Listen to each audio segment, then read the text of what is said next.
Hi everyone, this is Jason. Welcome to another unboxing for My Little Ponies Adventuring Equestria. This is the Familiar Faces expansion. This is a deck building game. If you haven't checked out the base game, head back. I'll have the link in the description to check out so you can see kind of how it's played and the rules and all that stuff. Otherwise, this is the first expansion of the game, so you do obviously need the core game to play it, because it doesn't come with, which is actually interesting, because the only thing it doesn't really come with are the tokens and the sugar cubes that you need.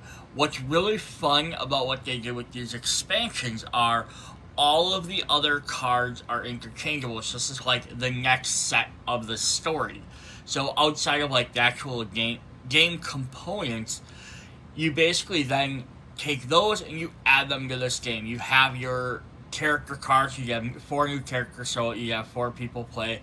You have your hurdles you have to overcome, your final challenge cards, locations, you have a brand new adventure deck to play as, plus all your standees and all that stuff. So the only thing you're actually missing are like the cubes and the tokens that you use to keep track of all your different points. And that's what makes these expansions really cool, because then you basically buy it, I can play part 2. I buy the next expansion, I can play part 3. But then what's fun is because then after you've played them, you can go ahead and mix and match everything up a little bit differently. So we're going to take just a quick look at the rule book, just to see if anything had changed. I don't believe so, but it says new addition to the supply. It's still mentioning like your standard, all your standard cards, your oversized cards, your locations, stuff like that. But yeah, it's kind of the new thing. So, new starting characters, what cards they start with, just as a reminder in case you needed it. New challenges, all that stuff. So, it's just nothing actually new there. Just mentioning that there are new locations. So, it does say place Ponyville Town Square. So, yep, that's from the base game. So, you do need the starting location from the base game. Other than that, you can use all the rest are brand new. Otherwise, yeah, I'm just gonna basically just explain how to set this up. Yep, so just reshuffle all your cards out. I'm not gonna really get too much into all that. There is a new mechanic. They're discovering a trait or keyword mechanic. Let me see if I can zoom in a little bit on there. There we go. Allied cards in the core game and this expansion have a combination of traits: Star, Moon, and Mountain. And keywords. The core set has the keywords Pets and Crusaders. This expansion adds 2 new keywords, Leader and Wonderbolt. You may also encounter new cards as you discover a certain trait or keyword on a card. To discover, you simply need to look for and count the named traits and keywords on any number of cards in your hand, cards under your control, in the hands of other players, and under their control, all during your current turn. Seeing a keyword on or a trait on a card in the adventure road, discard piles, etc. does not count towards your gameplay. So if it's asking you to look for it, you're gonna check your hand, any other player's hands, because it's a cooperative game. So why not gain bonuses from your ally stuff as well, or anything in play, or under your control. Meaning if you have it out on the table, so it does not count your deck, your discard pile, remove from gameplay zones, anything like that. Something that's visible or in your hand. There's also the adventure callout. Some new cards will have the adventure row before their text. These are cards in the adventure row and their effect is active. Once they are removed from the adventure row by buying, gaining, or discarding, they no longer have this effect, including when played by players during their turn.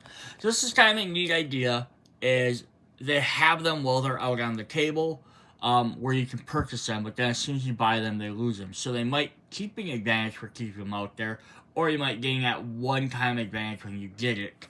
And then you can go ahead and get rid, then it doesn't count anymore. But just a way to add some extra mechanics to the game. There's some solo card changes. So you can just discover. You may also discover stuff within your adventure road just because it acts as like another player. But yeah, that's about all that really changed in the game. Not too much. which is always a good thing. We do get our 4 standees for our 4 new characters. We have Spike, Trixie, Starlight Glimmer, and Discord. So if you're familiar with the adventures in Equestria, you'll know who these characters all are. Because they're not some of the, I don't believe these are any of like the original ones. We do get our 4 stands as well. It's always nice that they keep including these, because then you could, if you have the storage space, you could just attach them and leave them attached. Alright, so we're just going to go ahead and hop right into this. So let's look at our first pony. Alright, and then they do have their new set symbol down there as well. So we have our first oversized pony card, which is Trixie. Okay, clarification before I jump into any of this. I have never watched any of this show before, so I don't know any of the plot points. I don't know who any of the characters are outside of, I might know some of the ones that were based off the originals, because I grew up in the era when the original My Little Ponies was on. But I did not also actively watch it. You know, I had siblings. I had, just pick stuff up from being around. But yeah, so I don't, so hopefully I don't like say something that offends anybody on any of these characters, or anything like that. But we have starting side, flip and discard an ally card. Flip this card and discard 1 ally card, what it wants you to do. Target player gains 1 action from the adventure roll with a cost of 4 or fewer resources. Hey, extra resources are always nice. And if we flip it, it says, flip this character to the starting side if you have discovered 2 moons in 1 player's hand. So this is how the discovery works. And so if you can have someone that has 2 moons in their hand, you just flip this back over. Potentially to help that out, we have Trixie's starting card, which is Wink, which will get you the 2 symbols, which luck and knowledge. I hope I have those right. I haven't looked at the book in a little bit. Reveal the top 2 cards of your deck, place 1 of them back on the top, and discard the other. Hey, deck searching is always a good ability. Alright, up next we have Starlight Glimmer. Flip and discard 1 action card. Target player gains 1 ally from the resource, or from the adventure roll, the cost of 4 if you're. So that's kind of neat. So Trixie will get you discard an ally for an action, and Starlight will discard an action for an ally. So they kind of work opposite of each other. And then hers is very similar. Flip it if you have discovered 2 stars in 1 player's hand.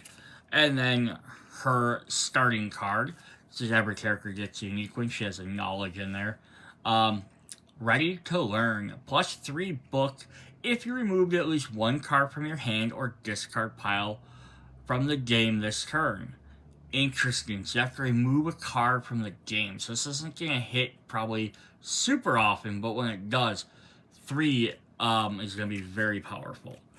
Alright, up next we have the little purple dragon guy here, Spike. Flip and discard a non-starter card to give the target player 1 of each resource token they have none of. Ooh, so this could be, again, not going to be very helpful right off the bat, but as you go on, him being able to give potentially up to 3 tokens could be very powerful. There's flip side. Flip this character starter card if you discover 2 mountains in a player's hand. So one's doing star, 1 does moon, 1 does mountains. Then he has Friendship Ambassador.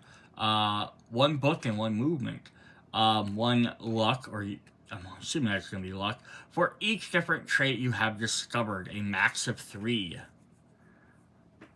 Interesting. So, I'm wondering, +1 for each trait you have discovered.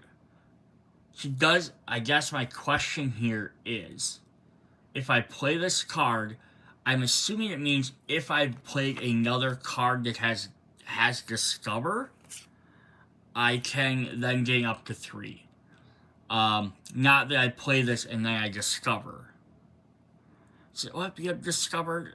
Yeah, we'll have to see that.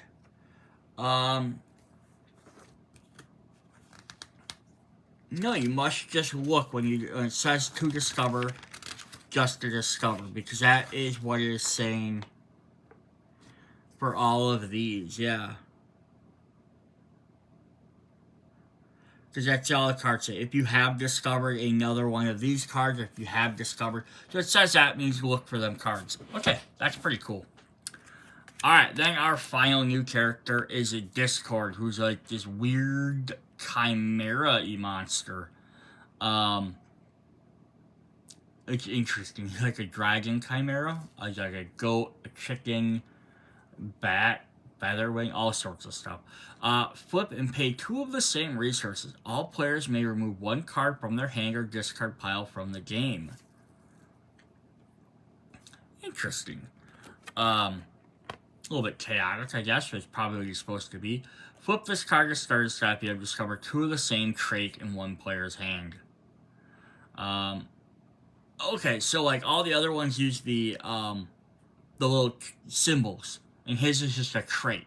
So it's like 2 pets or 2 crusaders. Okay, cool. Then his hysterical, which has 1 book and 2 move. It says you may add or discard 1 task token from a location occupied by any player. Ooh, that's neat. So what that basically means is if you add 1, you could finish off 1 that maybe you don't want to do anymore, and then maybe you flip over to you get a new location out of it. Or you could take 1 off that you want to redo a second time. That's a neat effect. Alright, let's look at our locations quick. So our locations will have the little picture on the back here, which we have all the different layers here. We have Ponyville there, and Canterlot. I know there are 2 that are mentioned often in here. I think Gusty Gorge might even have 1 too. Crystal Mountains. I think some of these I've seen names for on some of these cards. Alright, we have... Back up, I can actually probably zoom in a little bit more on this one. Discord's Place. So it has a repeatable task. Pay 3 horseshoes, 3 luck. I'm just gonna keep calling it luck. To remove 1 card in your hand or discard pile from the game. Then gain 1 resource token. To remove 1. Okay, getting rid of cards is not necessarily a bad thing. Task: pay 5 to gain 2 sugar cubes, or pay 6 to play an ally from your discard pile and gain 1 sugar. You pay 1 less for each star you have discovered. Interesting, so this discover is going to be a very big mechanic in this set. Sire's Hollow. Task: pay 1 knowledge and gain 1 sugar cube to gain 1 sugar cube from the supply. To kind of get what color you need. Pay 3 and gain 1 pink to sugar cube to remove 1 card from your hand or discard pile from the game. Or pay 6 to play an action from your discard pile and gain a sugar cube. Pay 1 less for each mountain you have discovered. Okay, so they're kind of having some similar effects on the bottom one here. Is paying action. Pay 6 to play an action from your discard pile, and it gets less for paying that cost. And then the middle one's letting you remove stuff. That's kind of fun. We have Everfree Forest. Pay 2 move and 1 sugar cube to have target player gain 1 sugar cube. Pay 2, have target player gain 1 pink, and they may move to another location. Or pay 6 to gain 3 different resource tokens. Pay 1 less for each moon you have discovered. We have Canterlot Archives. Repeatable task is pay 3 books, and then draw and discard cards equal to the books paid, up to 3 books. Oh, that's cool. Pay 3 to place 1 card in your hand back on top of your deck and gain 1 sugar cube. I guess a good way to get a sugar cube, but I'm not sure why you would necessarily want to put a card back on your deck. So see if there's a gameplay card or element that might benefit from drawing an extra card for some reason. Pay 8 to gain 3 sugar cubes. Pay 2 less for each leader you control. And then finally we had Winsome Falls. Pay 3 luck to remove 1 cloud from the active hurdle or final challenge. Ooh, that could be very possible. Well, but it's only a one-time use thing. Pay 3 book to have target player gain 1 green and then draw 1 card, or pay 4 to gain 1 sugar from 1 sugar cube from and 1 resource token. Pay 1 less for each Wonderbolt you have discovered. I think they messed up the text on that one somewhere. Alright, that's fine though. Alright, let's take a look at some of our main deck cards then. We have our, of course they'll all have the blue backs on there. We have our artifacts, which are 1 of each. We only get 1 copy of each of these. I'm going to zoom back out just a tad. Rockhoof's Shovel. Ongoing. Each turn you may remove 1 card in your hand or discard pile from the game. Ooh. On your turn you may remove this card from the game to gain 1 pink for each action you control. Cool. Artifacts are generally powerful. They cost a lot too. Mistmane's Everlasting Flower. Ongoing. Limit the number of clouds added this turn to 1. On your turn, you may remove this card from the game to draw 1 card from the adventure roll with a cost of 5 or fewer resources. So basically, they're very powerful ongoing effects with the ability of 1 time to get rid of them to do something that's could be very helpful. It could be in the moment, like, hey, 1 card every turn is really good, but maybe we're fine. I can afford to have the extra card though. Flash Magnus's Shield. Ongoing, limit the number of clouds added this turn to 1. So here, like, you wouldn't need both of these at the same time, because you're going to do the same idea. On your turn, you may remove this card from the game to gain 1 sugar cube and flip 1 character card. So this could be very, like, you have 1 person has 1, 1 has the other. To get rid of 1 of these, to use that effect. Mage Megalbrook's Mask. Limit the number of clouds added this turn to 1. On your turn, you may remove 1 card from the game to gain 1 green cube for each different trait you have discovered. Alright. Somnambula's Blindfold. Each turn, you may remove 1 card from your hand or discard pile from the game. Okay, so it seems to be one of those 2 effects. On your turn, you may remove this card from the game to remove 3 from the final challenge. Yeah, so this would be probably keep it around till you get to the final challenge, and then boom. Even like these are probably not bad early on. Like, earlier you can get them to start removing some of your cards to make your deck better. But at some point, you're going to be like, I don't need to do this anymore. I'm not buying weak cards. I have good cards. So then you can just get rid of it for them abilities. And then the last artifact they have is Star Swirl's Journal. Each turn you may remove 1 card from your hand or discard pile from the game. On your turn you may remove this to the game to gain 1 blue cube for each ally you control. Cool. Alright, speaking of allies, let's take a look at our allies. So I'm going to just assume we have 2 copies of each unless I state otherwise. So almost all of these are, well, yeah, most of these are 2 copies. So I just won't keep saying, I'll tell you if there's 1. We have Garbuncle. So again, not having watched this, what I can clearly tell from this, these are like their D&D, Lord of the Rings, fantasy type costumes. This looks like Spike. So it says +1 book for each mountain you have discovered. We have Sir Mick Biggin, which has +1 luck for each moon you have discovered, because there's a group of them. Captain Watts, +1 move for each star you have discovered, max of 3. The only thing I don't know is they have them, but why didn't they do the other 2? Unless they were in the first set and I just don't remember. It's very possible. Alright, so I'm gonna skip to some of the other ones I only have 2 of. We have Joe, just Joe. I don't know why he's not like donut maker or something. He has a donut symbol. You may name your dream donut flavor to have target player draw one card. That's a ridiculous effect. You have to name something. Ridiculous as in funny. Not I'm laughing at. We have Mod Pie. Gain one pink cube if there's a situation in the adventure roll. Ooh, so very situational on when you can use these, but definitely interesting. We have Blaze, who's our first Wonderbolt. If you have discovered another Wonderbolt, each player with a Wonderbolt card may move to another location. We have Soren. Wonderbolt, if you have discovered another Wonderbolt, each player may draw another card. So this is a thing where just playing with distance maybe has a bunch of Wonderbolt cards. These guys are going to work well together.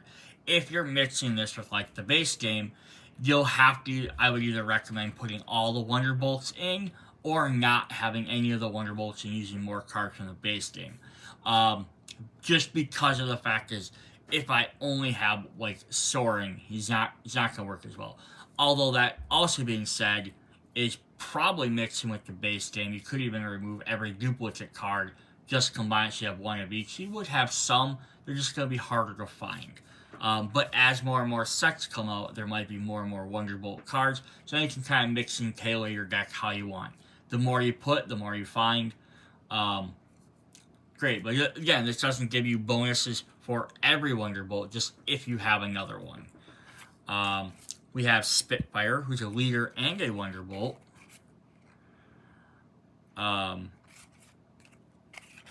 So that'll give us a bunch of different effects there. You have discovered another Wonderbolt. Each player may flip their character to their starting side. Alright, so for the rest of these cards, we got one more. We have this is another duplicate. Rainbow Dash, Newbie Wonderbolt. You have discovered another Wonderbolt. Remove one cloud from the active hurdle or the final challenge. Alright, so then all the rest of these after this, we only have one copy of each. I'm just going to set these down here. Digital full. We have Snips and Snails. Trixie may look like the top two cards of her deck, then add one card. Add one to her hand and the other to a discard pile. Oh, so this is actually kind of a neat card too.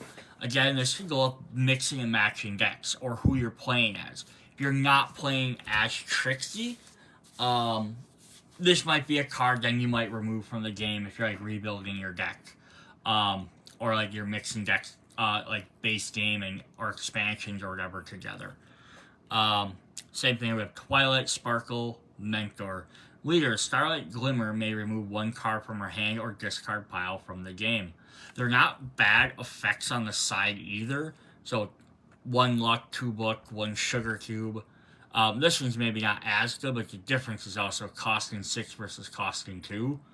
So it's also something you might just consider that way. We have Fluttershy, Discord Sprang. A discard can look through his discard pile for any ally and add it to his hand. And then the last one of that little group is we have Peewee, who's a pet.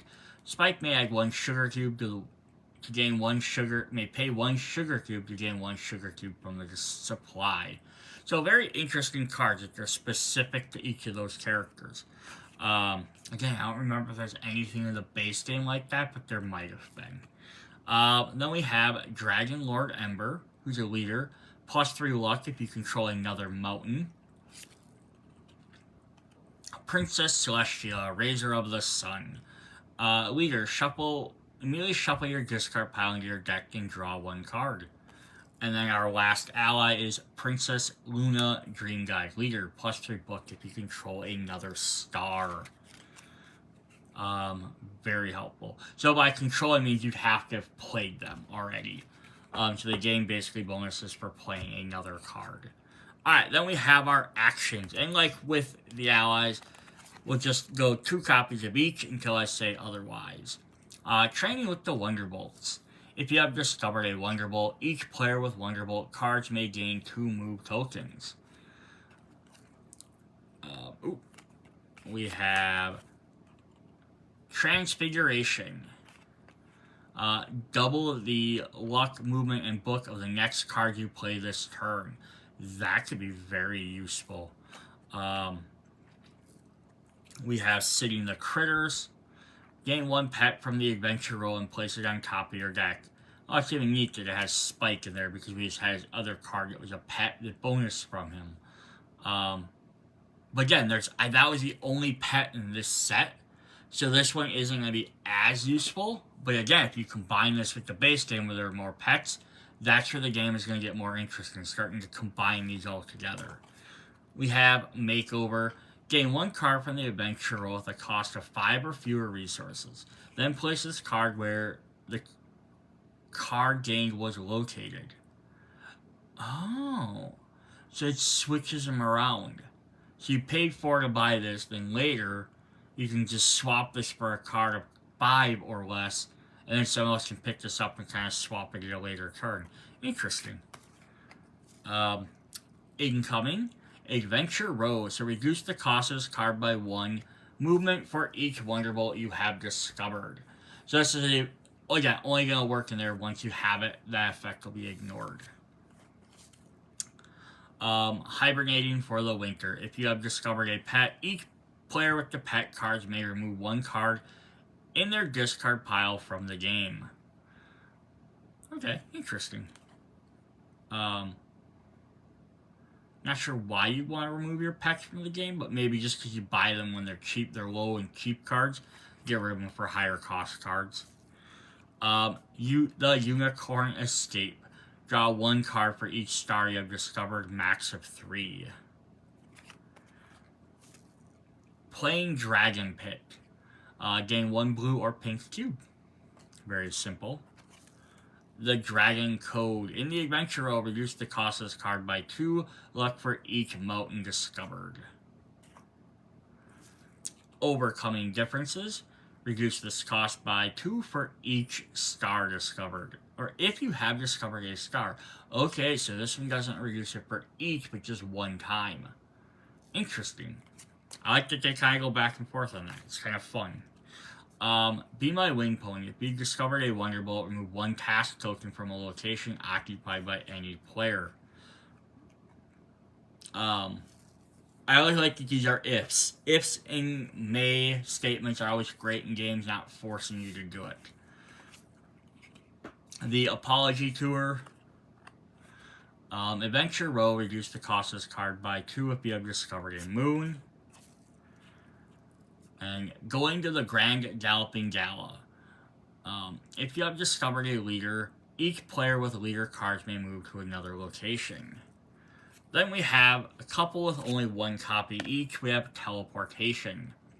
You may remove this card from the game to move a situation in the adventure row to the bottom of the adventure deck. That's not bad, right? You can't deal with it. Find the Friendship Problem. Adventure row, reduce the cost of this card by 1 for each leader you have discovered. This does add a cloud though, which is pretty powerful. And then the last one is Consult the Cutie Map. Gain +2 tokens if you have at least 3 ally cards in your hand. Alright. Then the last main deck cards we'll get are the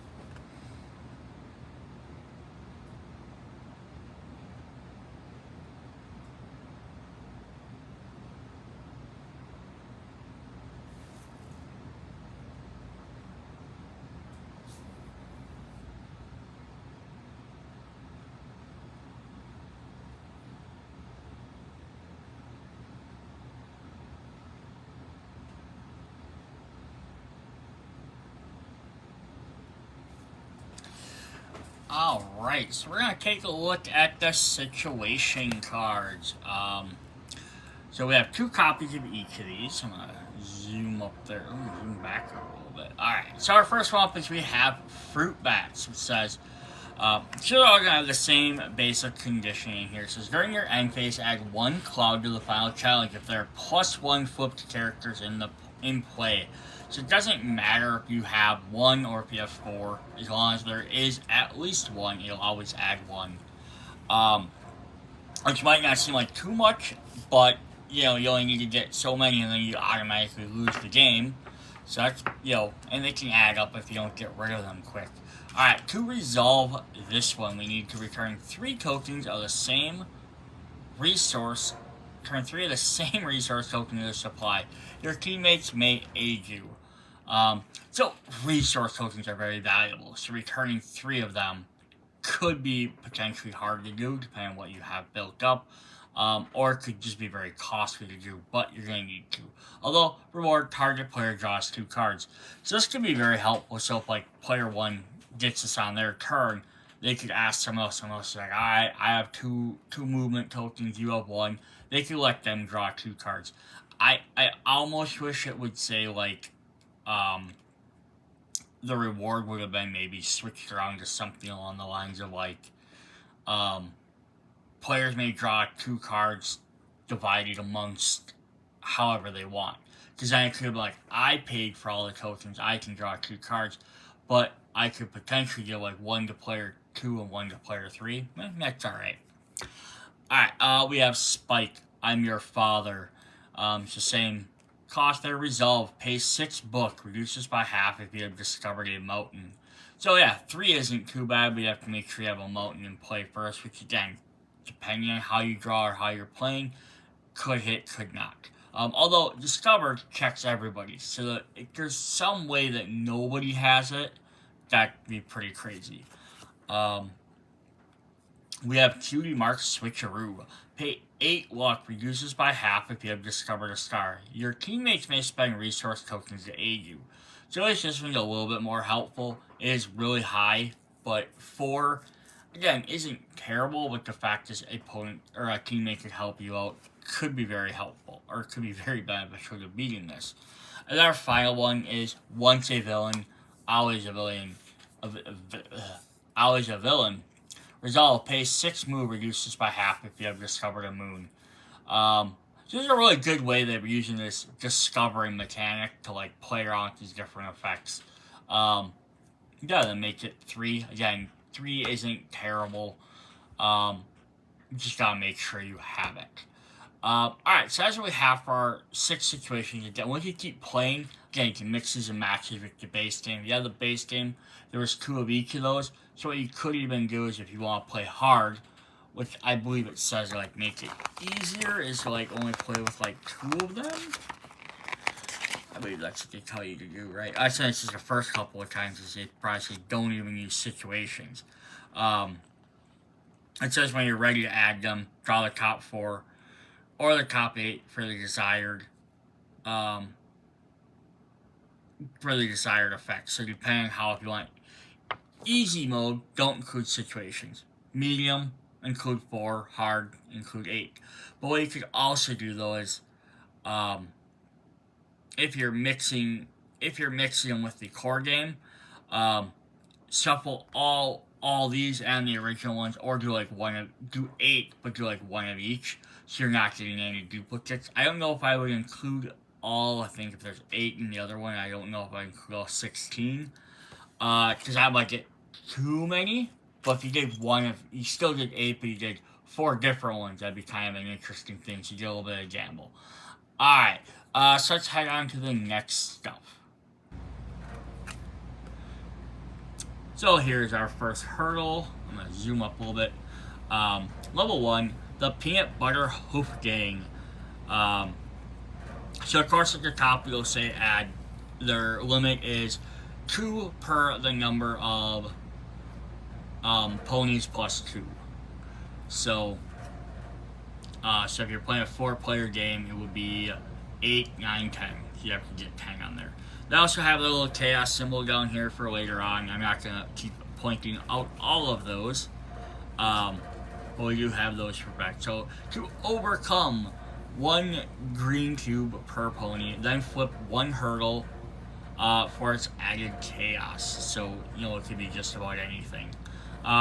Reward. Target player may move to a new location and perform a repeatable task there at no cost. Ooh, that could be very helpful.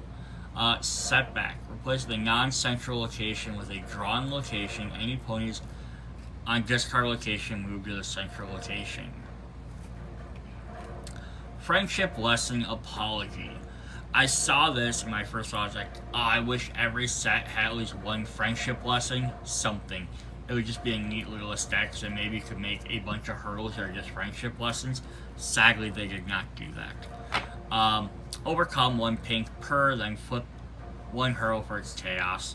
Reward, active player reveals and gains the topmost non-situation card from the adventure desk. Discard any situations revealed this way. Setback, reveal the top 5 cards of the adventure deck. Any situations are placed back on top of the deck. Discard the rest. Oh man, that could really be bad. A perfect tea party. 1 blue per pony, flip for the chaos. Reward, at the end of this turn, rearrange the cards in the adventure roll in any order. Interesting. That's kind of neat. So it's probably just so like that way, like they slowly get eliminated. You're keeping the older ones up farther. Setback. Shuffle the adventure roll and adventure deck into a new adventure deck, then draw 6 cards from the top. Oh. So that's not even terrible, but it does, if you're really hoping to get something, it could mess you up. Face the Squizzard. 1 blue and 1 green. These are level 2s now. Right, the last one's still level 1, I'm assuming. Yep, level 2s. For each pony, then flip for chaos. Reward, each player may take 1 ally from their discard pile and place it on top of their deck. And then setback, discard all allies from the adventure row. I've got your flank. 1 blue and 1 pink, and then flip for hurdle for chaos. Reward, all characters are flipped to their starting sides. Setback, for each character that is on its flip side, add 1 cloud to the final challenge. So that's one that could potentially just get avoided. If I just see it coming, just make sure everyone's on their starting side at the time it hits. The parents, 1 blue, 1 green, then flip a hurdle. Reward, if there are any cards in the adventure roll that provide clouds when played, discard them immediately. And then setback, discard all leader and artifact cards from the adventure roll. Oh man, especially the artifacts. Alright, we have a level 3, Dream Malfler?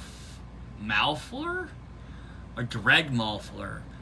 2 blue, 1 green, and then flip a hurdle. Target reward. Target player may gain 1 ally or action from the adventure roll. And setback, each player discards 1 action card.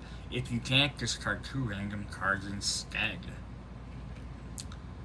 Sludge. 2 green, 1 pink. Then flip a hurdle. Reward, the active player gains 2 sugar cubes. Setback, each player pays 1 sugar cube to gain 1 sugar cube of another color. Again, not terrible, but again, it can really mess up your strategy. And our last hurdle is Daybreaker. 2 pink, 1 blue, and flip a hurdle. Reward, target player gains a +2 book token and a +2 move token. Setback, add 1 cloud to the final challenge for each starter card removed from the game. Oh boy. Yeah, because he's definitely trying to remove starters from the game, and if that hits late on, that could really hurt. Alright, then our final challenge is, we have the level 2 big old Bottle of Angry. Cloud cover, so when these get covered, these will happen. So we have +3, players cannot remove cards in their discard pile from the game. And at 8, at the start of your turn, reveal the top card of the adventure deck. If it provides move when played, discard it. Ooh, that just starts shutting down your movement. Overcome, each player must contribute 1 blue and 1 green, then flip 2 hurdles. Setback, lose the game. Okay, so 1 of each isn't terrible. Gauntlet of Fire. +3 cloud cover, performing repeatable tasks at the location requires an additional luck. +8, players cannot buy cards at the cost of 3 or fewer resources. Overcome, each player must contribute 1 pink and 1 blue, then flip 2 chaos hurdles. Save the Crystalline. +3, perform a task. Performing tasks at a location involves sugar cubes requires +2 luck. at +8. Each player ignores the game text on the first card they play during the turn that has game text. Ooh, that sucks. Overcome. Each player must contribute a painting, a green, then flip 2 hurdles. And then our level 3, like our big bag, is a return of Queen Chrysalis. +3 cloud cover. The active player may only spend 1 resource token on their turn, even overcoming a hurdle. Oh, I mean, it's tokens, but still. At 8, refill the adventure road to only 5 cards at the start of each player's turn. Overcome. Each player must contribute 1 pink, green, and blue, then flip 2 cards. Alright, so that is what we have for the Familiar Faces expansion.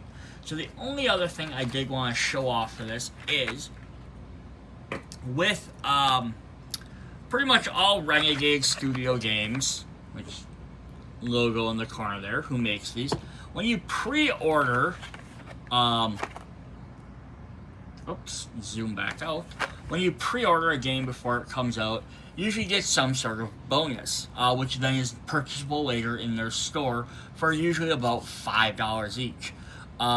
Most of their games, such as games like you've seen, if you watch all my videos, you've seen other ones, Power Rangers, G.I. Joes, Transformers, stuff like that. Most of the time, it's just alt art or an extra accessory, an upgraded thing. Some of the games do have actually unique, brand new components. More typically G.I. Joe than the other ones. Transformer does too. But yeah, I guess some of the Power Ranger stuff does too. But what the My Little Pony one does is they come with wooden meeples. So you can get these. They're big, thick meeples you can have that sit down, rather than using the little tiny cardboard standees. So I'm going to pop these open quick. So yeah, if you didn't pre-order these, you can go ahead and buy them in the store for extra. Again, they're not going to add any normal general gameplay value. But they will provide, if you like, a little 3D pony to move around versus having to move the little standees around. So this is the base game one, because I unfortunately did not pre-order any of these, so I had to buy them all separate. Well, this is nice that you have that option, but if you are interested, you start buying these and you really enjoy them, you're going to keep buying them, I would recommend trying to pre-order them, just so you can get the free bonus. It's, if you're going to have them anyhow, you may as well get them free at charge. Yeah, so here's the original 6 characters. Here's the brand new 4 characters. Then each extra expansion will have more, and when I do the unboxings for them, I will show them off as well. They're big and chunky. Like, they didn't probably even have to make them this thick.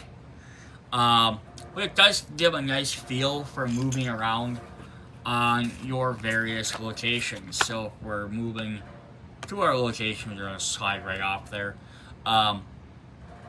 They do stand up very well. I mean, they're probably, yeah, they're actually a little bit thinner than the bases. So, that's pretty neat. Yeah, so if you're looking at some extra bonuses, those are something you can pick up. As you can see, the base set, you get 5 versus 4. So you get different values for the same amount of price. But again, that's why the pre-order part is really nice. Alright, so that was Familiar Faces from the My Little Pony Adventures in Equestria. Hope you guys enjoyed. For some reason you haven't checked out the base game video, head back and check that out. Also keep an eye out for the expansions coming out. See you guys later. Bye.